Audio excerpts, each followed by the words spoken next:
আমি দেশৰ প্ৰধানমন্ত্ৰী ডাঙৰীয়াক ধন্যবাদ দিব বিচাৰিছো যি প্ৰধানমন্ত্ৰী ডাঙৰীয়াই যি গৃহমন্ত্ৰী ডাঙৰীয়াই আমাক শান্তি প্ৰতিষ্ঠা কৰি দিলে আৰু ইয়াৰ কাৰণে বড়োলেণ্ডত এতিয়া বড়ো অসমীয়া ৰাভা ৰাজবংশী বঙালী যিমান হিন্দী বাকি যিমান জনগোষ্ঠী আছে সকলে শান্তি আৰু নিৰাপত্তাত আছুনে নাই জোৰত কক আছুনে নাই শান্তি পাইছেনে শান্তিত আছেনে নিৰাপত্তা পাইছেনে তো সবে কক ভাৰত মাতা কি ভাৰত মাতা কি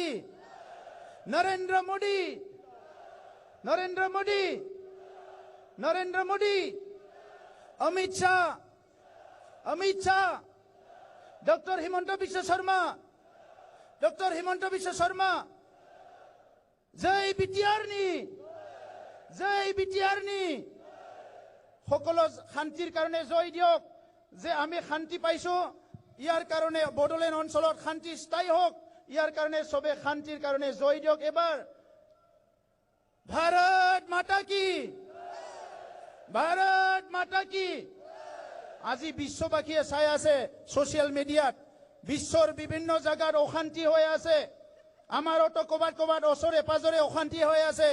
এই সময়ত বড়োলেণ্ড এটা এনেকে অঞ্চল যোনে শান্তিকে সেলিব্রেট কৰিছে দিনে শান্তিখনো সেলিব্ৰেট খালামदों বড়োলেণ্ড অঞ্চলাव बेबायदि मोनसे मेसेज এনেকুৱা এটা মেসেজ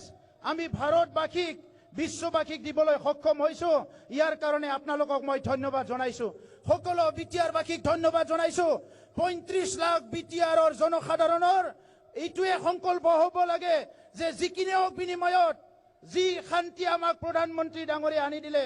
যি শান্তি আজি গৃহমন্ত্ৰী আনিলে যি শান্তি মুখ্যমন্ত্ৰী আনিলে যি শান্তি এনডিপি আনিলে যি শান্তি এফচি আনিলে যি শান্তি ইউবিপি আনিলে যি শান্তি আজি বিটিআৰ চৰকাৰখন অসম চৰকাৰ মিলি পেলাই আনিলে এই শান্তি যাতে চিৰদিন আমাৰ মুখ্যমন্ত্ৰী ডাঙৰীয়াই ঘোষণা কৰাৰ নিচিনা